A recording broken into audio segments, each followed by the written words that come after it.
الحمد لله نحمده ونستعينه ونستغفره ونؤمن به ونتوكل عليه ونعوذ بالله من شرور أنفسنا ومن سيئات أعمالنا من يهده الله فلا مضل له ومن يضلله فلا هادي له وأشهد أن لا إله إلا الله وحده لا شريك له وأشهد أن سيدنا وسندنا ونبينا ومولانا محمدا عبده ورسوله صلى الله تعالى عليه وعلى آله وأصحابه وبارك وسلم تسليما كثيرا. أما بعد فأعوذ بالله من الشيطان الرجيم. بسم الله الرحمن الرحيم. إن عدة الشهور عند الله 12 شهرا يوم خلق السماوات والأرض منها 4 حرم ذلك الدين القيم فلا تظلموا فيهن أنفسهم. آمنت بالله صدق الله مولانا العظيم وصدق رسوله النبي الكريم ونحن على ذلك من الشاهدين والشاكرين والحمد لله رب العالمين. بزرگان محترم اور برادران عزیز،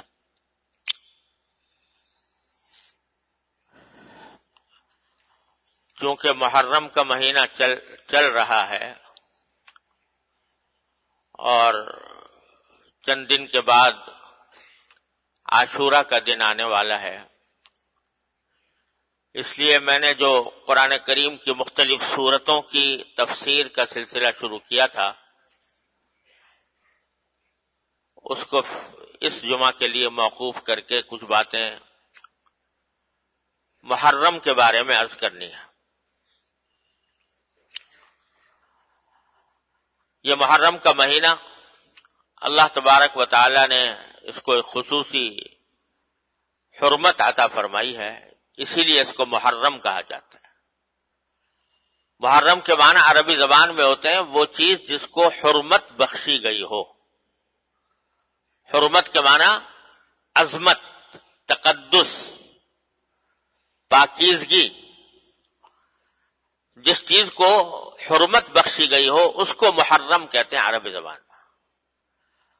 اور اس مہینے کو محرم اسی لیے کہا جاتا ہے کہ اللہ تبارک و تعالی نے اس کو خصوصی حرمت عطا فرمائی ہے. یوں تو سارے ہی دن، سارے مہینے، سارے سال اللہ تعالی ہی کے پیدا کیے ہوئے ہیں. جس طرح اور دنوں میں سورج نکلتا ہے اور شام کو غروب ہو جاتا ہے، اسی طرح محرم کے مہینے میں بھی دن سورج کے نکلنے سے یا صبح صادق سے شروع ہوتا ہے اور غروب آفتاب پر ختم ہو جاتا ہے.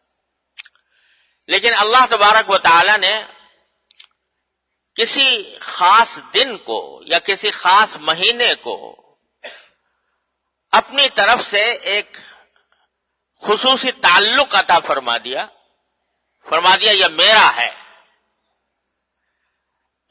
یعنی یہ میری عبادت اور میری حکم کی اطاعت کے لیے اس کو خصوصی حیثیت حاصل ہے، تو اس میں ایک تقدس پیدا ہو جاتا ہے. رمضان کا مہینہ ہے، اللہ تعالیٰ نے کہہ دیا میرا ہے، تقدس پیدا ہو گیا. اس کی مثال میں یہ دیا کرتا ہوں، جیسے بیت اللہ شریف ہے، وہ بھی پتھر کا بنا ہوا ہے اور عام عمارتیں بھی پتھر کی بنی ہوئی ہیں. بلکہ اگر ظاہری اعتبار سے دیکھا جائے تو بیت اللہ شریف کے عمارت میں وہ حسن ظاہری حسن نہیں جو اور بہت سی عمارتوں کے اندر ہوتا ہے. پتھر بھی اس کے پلاسٹر بھی نہیں ہے اس کے اوپر، رنگ بھی نہیں ہے، لیکن چونکہ اللہ تبارک و تعالی نے فرما دیا کہ یہ میرا ہے، تو اس کے نتیجے میں وہ بیت اللہ شریف کی ایک عظمت اتنی اس درجے ہو گئی کہ ساری بڑی سے بڑی، اعلیٰ سے اعلیٰ، شاندار سے شاندار عمارتیں اس کے آگے ہیچ ہیں۔ جتنی کشش اللہ تعالی نے اس کے اندر پیدا کر دی ہے، ویسی کسی بڑی سے بڑی عمارت میں نہیں ہو سکتی۔ تو یہی معاملہ دنوں اور ہفتوں کا ہے کہ اللہ تبارک و تعالی جس کسی دن کو اپنی طرف منسوب فرما دیتے ہیں تو اس کی وجہ سے اس میں شرف پیدا ہو جاتا ہے، اس میں عظمت آ جاتی ہے، اس میں حرمت پیدا ہو جاتی ہے۔ یہ محرم کو بھی اللہ تبارک و تعالی نے ایسا ہی مہینہ قرار دیا، اور یہ بات کہ محرم کا مہینہ خصوصی حرمت رکھتا ہے یہ کوئی نئی بات نہیں۔ نبی کریم سرورت عالم صلی اللہ علیہ وسلم کی دنیا میں تشریف آوری سے بہت پہلے سے اس مہینے کو حرمت والا مہینہ کہا جاتا تھا، کیونکہ اللہ تعالیٰ کا حکم تھا، تو جتنے انبیاء کرام علیہ السلام آئے وہ بھی اس کی عظمت اور حرمت کے قائل تھے۔ بعض لوگوں میں یہ بات مشہور ہو گئی ہے کہ عاشوراء یا 10 محرم الحرام کے دن کو جو خصوصی تقدس حاصل ہے وہ حضرت حسین رضی اللہ تعالیٰ عنہ کی کربلا میں شہادت کی وجہ سے ہے۔ بعض لوگ یہ سمجھتے ہیں، یعنی چونکہ حضرت حسین رضی اللہ تعالیٰ عنہ کی شہادت میدان کربلا میں 10 تاریخ کو ہوئی تھی، 10 محرم کو، اس واسطے وہ سمجھتے ہیں کہ عاشوراء کی یہ خصوصیت ہے اور عاشوراء کے اندر یہ تقدس ہے یا اس کی حرمت ہے کہ وہ حضرت حسین کی شہادت کی وجہ سے وہ معزز اور مکرم ہو گیا۔ یہ بات درست نہیں ہے، اس لیے کہ محرم کی حرمت تو بہت پہلے سے چلی آتی ہے، انبیاء کرام کے زمانے سے چلی آتی ہے، اور حضرت نبی کریم صلی اللہ علیہ وسلم نے اس کی حرمت کا اعلان فرمایا، اپنی حیات طیبہ میں اعلان فرمایا، جبکہ حضرت حسین رضی اللہ تعالیٰ عنہ چھوٹے سے بچے تھے۔ لہذا 10 محرم میں حرمت اور تقدس اس واقعے سے پیدا نہیں ہوا، بلکہ اس کے برعکس حضرت حسین رضی اللہ تعالیٰ عنہ کی فضیلت اور ان کی عظمت کا یہ ایک مظاہرہ تھا کہ اللہ تبارک و تعالیٰ نے ان کو شہادت کا مقام عطا فرمانے کے لیے اس دن کو منتخب فرمایا جو پہلے سے مقدس چلا آتا تھا۔ یہ ان کی عظمت ہے، حضرت حسین رضی اللہ تعالیٰ عنہ کی عظمت ہے، حضرت عثمان حسین رضی اللہ تعالیٰ عنہ کی فضیلت ہے کہ ان کی شہادت اس دن میں واقع ہوئی۔ تو حقیقت میں یہ شروع سے اس کو، چنانچہ میں نے جو آیت آپ کے سامنے تلاوت کی ہے اس میں اللہ تبارک و تعالیٰ نے فرمایا کہ عدت الشہور عند اللہ 12 شہرا، کہ اللہ تبارک و تعالیٰ نے جو مہینے بنائے ہیں وہ کل 12 مہینے ہیں، اور یہ 12 مہینے اللہ تعالیٰ نے طے کر دیے تھے یوم خلق السماوات والارض، اسی دن جس دن کے آسمانوں اور زمین کی تخلیق فرمائی، ان کو پیدا کیا، اسی دن اللہ تبارک و تعالیٰ نے یہ 12 مہینے مقرر کر دیے تھے کہ یہ 12 مہینوں کا ایک سال ہوا کرے گا۔ کفار اور مشرکین جو ہیں وہ اپنی ذاتی اغراض کے تحت مہینوں میں آگے پیچھے کرتے رہتے تھے، تو اس کا ذکر کرتے ہوئے فرمایا کہ 12 مہینے اللہ تعالیٰ نے پہلے سے مقرر کر رکھے ہیں، منہا 4 حرم، ان 12 مہینوں میں سے 4 مہینے اللہ تعالیٰ نے حرمت والے رکھے ہیں، ان میں سے یہ محرم ہے اور سفر ہے اور رجب کا مہینہ ہے اور ذوالقعدہ کا مہینہ، یہ خاص طور پر اللہ تبارک و تعالیٰ نے حرمت والے رکھے ہیں، جس کے معنی یہ تھے کہ ان 4 مہینوں میں جنگ کرنا جائز نہیں تھا، ان 4 مہینوں میں کسی جائز مقصد کے لیے جنگ کرنا بھی جائز نہیں تھا، اس واسطے ان کو اشہر حرم کہتے تھے۔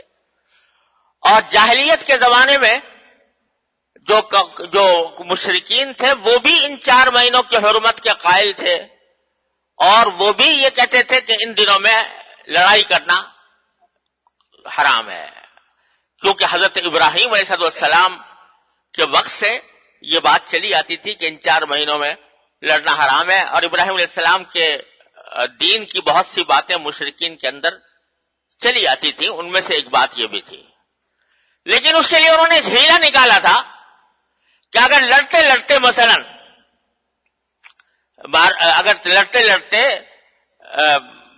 چاند طلوع ہو گیا محرم کا مثال کے طور پر، تو وہ یہ کہتے تھے کہ بھائی اب لڑنا تو بڑا ضروری ہے، اور محرم کا مہینہ آ گیا جس میں لڑائی ہو نہیں سکتی، لہذا ایسا کرتے ہیں کہ اب کے یہ آپس میں طے کر لیتے ہیں کہ اب کے محرم کا مہینہ جو ہے وہ صفر کے مہینے کے بعد آئے گا.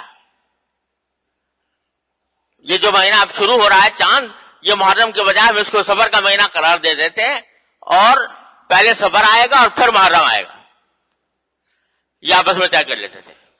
اس کو قرآن کریم نے ذکر کیا انما النسیء زیادۃ فی الکفر، یہ کفر کی بات ہے. اللہ تعالیٰ نے تو جو مہینے مقرر کر رکھے ہیں جس ترتیب کے ساتھ اسی ترتیب کے ساتھ آئیں گے، تمہارے آگے پیچھے کرنے سے وہ اس میں کوئی فرق نہیں پڑتا. لہذا یہ 4 مہینے جو حرمت والے ہیں ان کی حرمت کا لحاظ رکھنا بڑا ضروری ہے. تو یہ حکم دیا قرآن کریم نے، اور انہی میں سے محرم کا مہینہ سب سے مقدم مہینہ ہے. اور اس کے بارے میں حدیث میں آتا ہے کہ رسول کریم صلی اللہ علیہ وسلم نے 10 تاریخ کو روزہ رکھنے کا حکم دیا تھا. شروع میں جب تک رمضان کے روزے فرض نہیں تھے اس وقت تک یہ عاشورہ یعنی 10 محرم کا روزہ فرض کر دیا گیا تھا. جس طرح رمضان کے روزے فرض ہیں، عاشورہ کا روزہ بھی فرض ہے.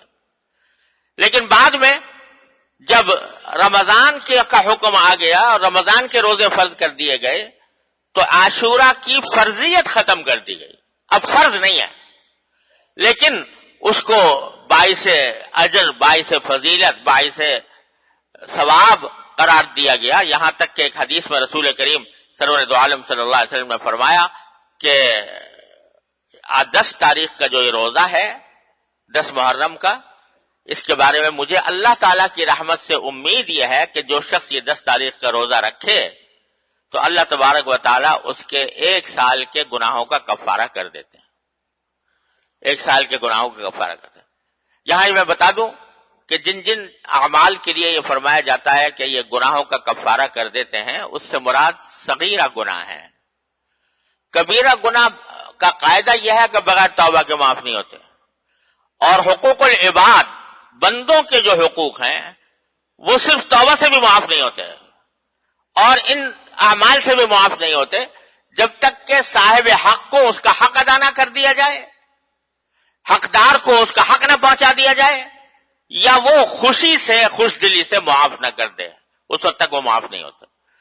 تو یہ جو کہا گیا کہ 1 سال کے گناہ معاف ہو جاتے ہیں، مطلب یہ کہ صغیرہ گناہ اس سے معاف ہو جائیں گے 1 سال کے. اگر کوئی کبیرہ گناہ کیا ہے تو اس کے لیے توبہ کرنی ضروری ہوگی. اور ایک اور حدیث میں رسول کریم صلی اللہ علیہ وسلم فرمایا کہ یہ روزہ جو ہے اور محرم کے روزے یہ رمضان کے بعد سارے سال میں سب سے زیادہ افضل روزہ ہے. اس لیے یہ ایک اہم بات ہے. اور بعض روایات سے یہ معلوم ہوتا ہے کہ نبی کریم صلی اللہ علیہ وسلم جب مدینہ منورہ تشریف لائے تو دیکھا کہ وہاں کے یہودی جو ہیں وہ عاشورہ کے دن روزہ رکھتے ہیں 10 محرم کو، یہودی بھی. آپ نے پوچھا کہ بھئی کیوں رکھتے ہو تم 10 تاریخ کو روزہ کیوں رکھتے ہو؟ تو انہوں نے جواب میں یہ کہا کہ یہ 10 محرم وہ تاریخ ہے جس میں اللہ تبارک و تعالیٰ نے حضرت موسیٰ علیہ السلام کو فرعون سے نجات بخشی تھی، اور یہی تاریخ ہے جس میں فرعون بحر احمر میں غرق ہوا، اور اسی تاریخ میں حضرت موسیٰ علیہ السلام کو فرعون سے نجات ملی، اور پھر وہ اپنی قوم کو لے کر صحرائے سینا کی طرف روانہ ہوئے. تو چونکہ فرعون غرق ہوا اور نبی حضرت موسیٰ علیہ السلام کو آزادی اور فرعون کی غلامی سے بنی اسرائیل کو آزادی ملی، اس کی خوشی میں ہم اس روز روزہ رکھتے ہیں. تو نبی کریم صلی اللہ علیہ وسلم نے فرمایا کہ بھئی موسیٰ علیہ السلام کو جو فرعون سے نجات ملی یہ تو ہمارے نزدیک بھی بہت بڑا اہم واقعہ تھا، لہذا ہم بھی روزہ رکھیں گے. صحابہ کرام کو آپ نے روزے کا حکم دیا. اور پھر بعد میں اللہ تبارک و تعالیٰ نے اس کو فرض کر دیا ان دنوں میں. تو اس سے معلوم ہوتا ہے کہ عاشورہ میں یہ بھی واقعہ عاشورہ سے وابستہ ہے کہ موسیٰ علیہ السلام کو اللہ تعالیٰ نے فرعون سے نجات عطا فرمائی تھی. بعض اور باتیں بھی مشہور ہیں لوگوں میں کہ یہ وہی دن ہے جس میں حضرت ابراہیم علیہ السلام کو آگ میں ڈالا گیا تھا اور آپ اس میں سے صحیح سالم نکل آئے تھے. یہ وہی دن ہے جس میں حضرت آدم علیہ السلام کو زمین پر اتارا گیا.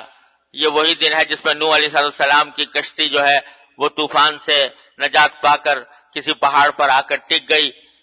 یہ باتیں لوگوں میں مشہور ہیں مگر اس کی کوئی مستند بنیاد نہیں ہے, کوئی مستند روایت نہیں ہے کہ جس سے یہ باتیں معلوم ہوتی ہوں. ایسے لوگوں میں مشہور ہو گئی ہیں. لیکن یہ بات صحیح ہے کہ حضرت موسیٰ علیہ السلام کو اس تاریخ میں اللہ تبارک و تعالیٰ نے فرعون سے نجات دی تھی. بہرحال نبی کریم صلی اللہ علیہ وسلم نے یہ حکم دیا کہ روزہ رکھو, اور پھر اللہ تبارک و تعالیٰ نے اس کو فرض کر دیا. بعد میں پھر فرضیت ختم ہو گئی لیکن اس کی سنیت اور اس کا استحباب اور اس کا باعث و ثواب ہونا یہ باقی رہا, اور یہ قیامت تک عاشورہ کے دن روزہ رکھنے کی فضیلت قائم رہے گی انشاءاللہ. البتہ اس میں نبی کریم صلی اللہ علیہ وسلم نے ایک تصرف فرمایا. وہ یہ فرمایا کہ بھئی عاشورہ کا روزہ تو بے شک رکھو, لیکن چونکہ یہودی لوگ بھی عاشورہ کے دن روزہ رکھتے ہیں لہذا کہیں ایسا نہ ہو کہ تمہاری ان کے ساتھ مشابہت پیدا ہو جائے, یعنی تم بھی یہودیوں کے مقلد بن جاؤ, یہودیوں کے مشابہ بن جاؤ.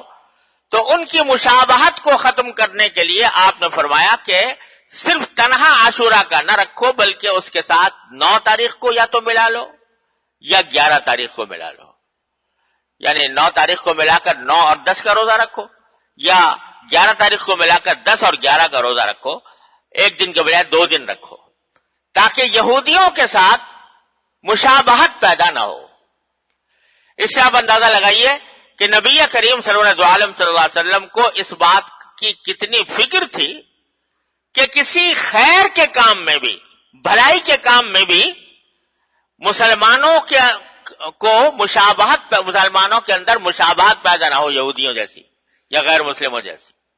یعنی مزاج اسلام کا یہ ہے کہ بھئی جب تم مسلمان ہو, کلمہ لا الہ الا اللہ محمد رسول اللہ پر ایمان لائے ہو, تو پھر تمہارا اپنا ایک طریقہ ہے, تمہارا ایک اپنا طریقہ زندگی ہے, تمہارا ایک اپنا طرز حیات ہے. تم اپنے طرز حیات کو دوسرے غیر مسلموں کے طرز حیات کے ساتھ مشابہ بنانے کی کوشش نہ کرو. یہ ایک مزاج ہے جو قدم قدم پر نبی کریم صلی اللہ علیہ وسلم کی ہدایات میں نظر آتا ہے. اس میں یہ بات بھی ہے تاکہ مسلمان ہونے کی حیثیت سے پہچانا جائے کہ ہاں یہ مسلمان ہے, اور ایسا نہ ہو کہ پتہ ہی نہ چلے جیسے اور غیر مسلم ہیں اور یہودی ہیں اور نصرانی ہیں ایسے ہی مسلمان بھی ہے. کوئی فرق اس کے انداز میں, اس کے ادا میں, اس کے اخلاق میں, اس کے معاملات میں, اس کے لباس پوشاک میں کوئی فرق نظر نہ آئے, یہ اسلام کو پسند نہیں. تو یہاں تک کہ روزہ رکھنے میں بھی, روزہ رکھنا تو ایک عبادت ہے, اچھا کام ہے, لیکن اس میں یہودیوں کی مشابہت کو آپ نے پسند نہیں فرمایا بلکہ 2 دن رکھنے کا فرمایا تاکہ ان کے ساتھ التباس اور مشابہت پیدا نہ ہو.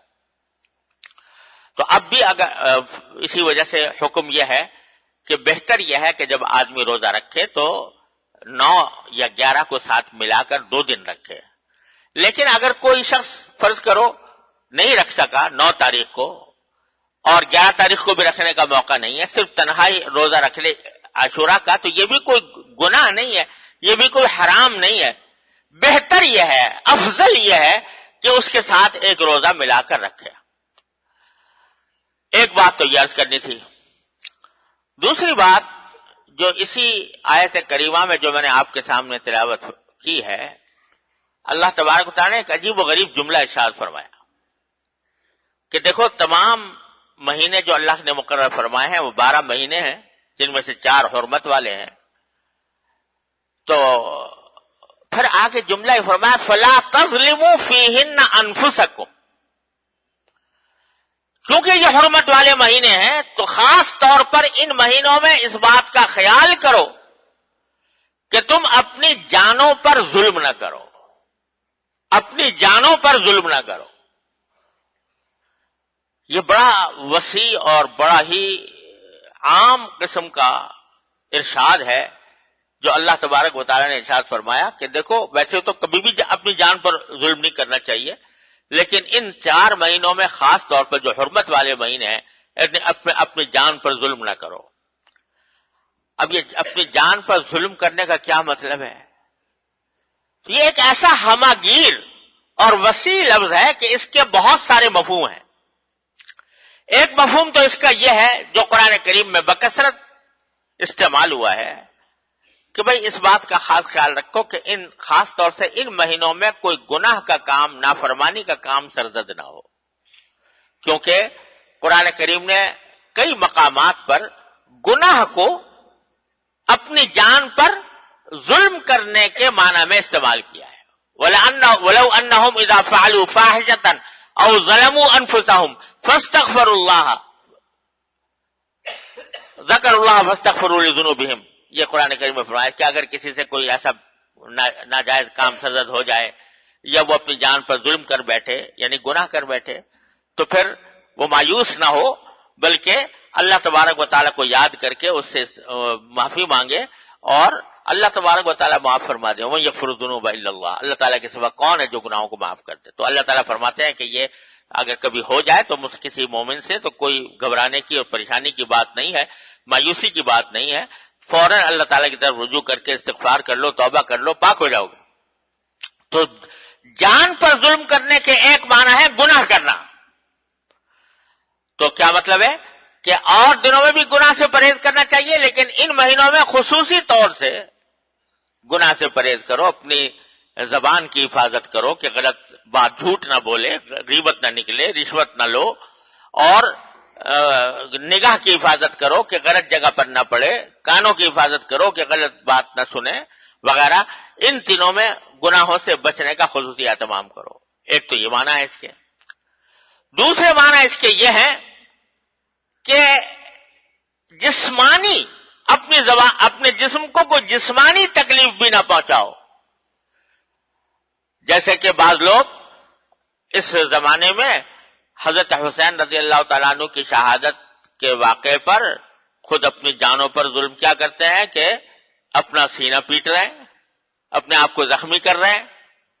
تو قرآن کا فرمانا یہ ہے کہ خواہ کتنا ہی المناک واقعہ پیش کیوں نہ آ جائے لیکن تم اپنی جان پر ظلم نہ کرو، اللہ تبارک و تعالیٰ سے کی طرف رجوع کرو، اس سے صبر مانگو، اور جو دنیا سے گیا ہے اس کے لیے دعا کرو، لیکن اپنی جان پر ظلم کرنا کہ جس کے نتیجے میں اپنی جان ہلاک ہو یا زخمی ہو، یہ جائز نہیں ہے اللہ تبارک و تعالیٰ کے ہاں۔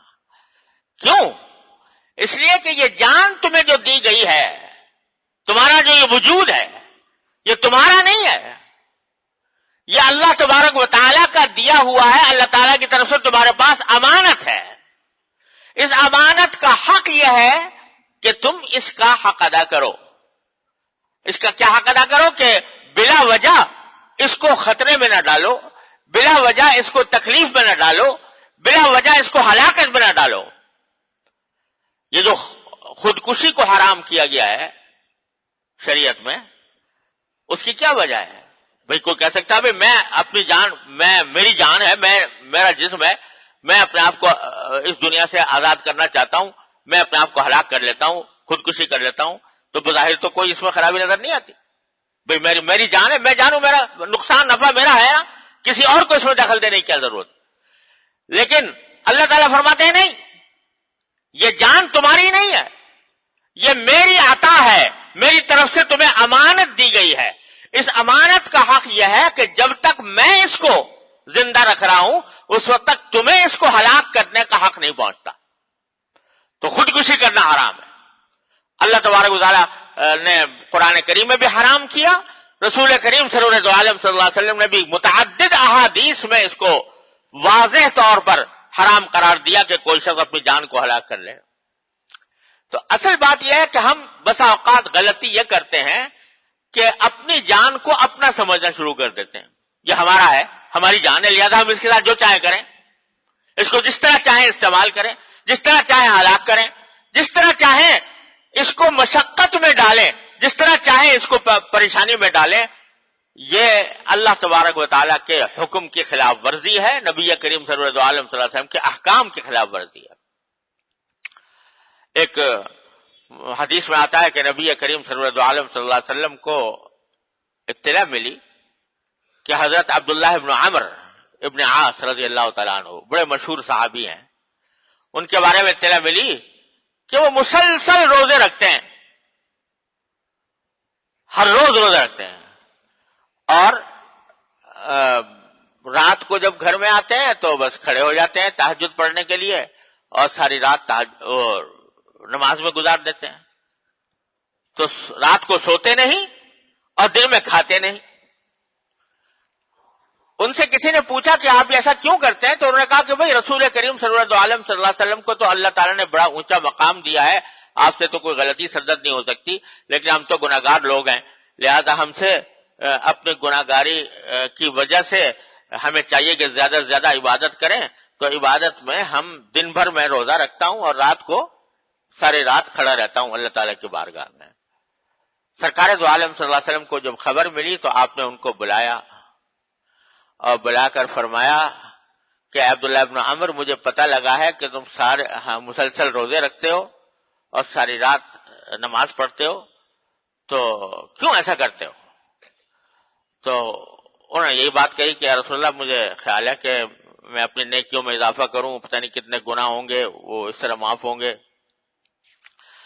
تو آپ نے فرمایا کہ نہیں, ایسا کرنا تمہارے لیے درست نہیں ہے. فرمایا کہ ان لنفسک علیک حقا, تمہاری جان کا بھی تم پر حق ہے, وان لعینک علیک حقا, تمہاری آنکھ کا بھی تم پر حق ہے, وان لزوجک علیک حقا, اور تمہاری بیوی کا بھی تم پر حق ہے, وان لزورک علیک حقا, تمہارے پاس جو مہمان آئے ہیں ان مہمانوں کا اکرام کرنا بھی تمہاری ذمہ داری, تمہارے اوپر حق ہے. لہذا یہ نہیں ہے کہ بس کھڑے ہو گئے تو عبادت میں کھڑے ہو گئے تو ان سارے حقوق کو فراموش کر دیا. نہیں, تمہیں یہ سارے کام اکٹھے کر. کیا تم نے مجھے نہیں دیکھا؟ حضور نے فرمایا کہ میں روزہ بھی رکھتا ہوں, افطار بھی کرتا ہوں. حدیث میں آتا ہے کہ بعض اوقات آپ روزہ چھوڑتے تو ایسا معلوم ہوتا تھا کہ جیسے اب دوبارہ روزہ رکھیں گے نہیں, کبھی رکھنا شروع کر دیتے ایسا لگتا تھا کہ کبھی چھوڑیں گے نہیں. تو میں افطار بھی کرتا ہوں, روزہ بھی رکھتا ہوں, اور رات کو سوتا بھی ہوں اور اللہ تعالیٰ کی عبادت بھی کرتا ہوں. تو حضرت نبی کریم صلی اللہ علیہ وسلم نے فرمایا کہ نہیں, یہ کرنا طریقہ جو تم نے اختیار کیا یہ درست نہیں. غرض کہنا یہ تھا کہ یہ جان جو اللہ تبارک و تعالیٰ نے ہمیں عطا فرمائی ہے, یہ جان ہماری نہیں ہے, یہ اللہ تبارک و تعالیٰ کی عطا ہے, اس کا کچھ حق ہے. اگر کوئی شخص کھانا چھوڑ دے بالکل اور بھوکا رہنے لگے اور بھوکا رہنے کی حالت میں مر جائے, حرام موت مرے گا, اس لیے کہ یہ جان اللہ تعالیٰ نے عطا فرمائی تھی تو اس کا حق تھا کہ اس کو مناسب وقت پر غذا دو. ہاں ٹھیک ہے, غذا میں اس بات کا لحاظ رکھو کہ اسراف نہ ہو, فضول خرچی نہ ہو, اب بلا وجہ اپنے آپ کو شہوات میں اور خواہشات میں مبتلا نہ کرو, لیکن یہ حق ہے کہ تم اس کو کھانا دو, یہ حق ہے کہ تم اس کو اس کے جو برقرار رکھنے کے حقوق ہیں ان کو ادا کرو. تو اس واسطے یہ جو لفظ فرمایا فلا تظلموا فیہن انفسکم, ان مہینوں کے اندر تم اپنی جانوں پر ظلم نہ کرنا. تو نہ گناہ کرو, نہ اپنی جان کو ہلاکت میں ڈالو, اور نہ کوئی ایسا کام کرو جس سے جان کا حق فوت ہو اور جس کی وجہ سے جان خطرے میں پڑ جائے. یہ ہے جو حکم اللہ تبارک و تعالیٰ نے قرآن کریم میں ان خاص طور سے ان 4 مہینوں سے متعلق دیا ہے. اللہ تبارک و تعالیٰ ہمیں اپنے دین کی صحیح سمجھ عطا فرمائے اور اس کے مطابق عمل کرنے کی اور زندگی گزارنے کی توفیق عطا فرمائے۔ وآخر دعوانا الحمدللہ رب العالمین۔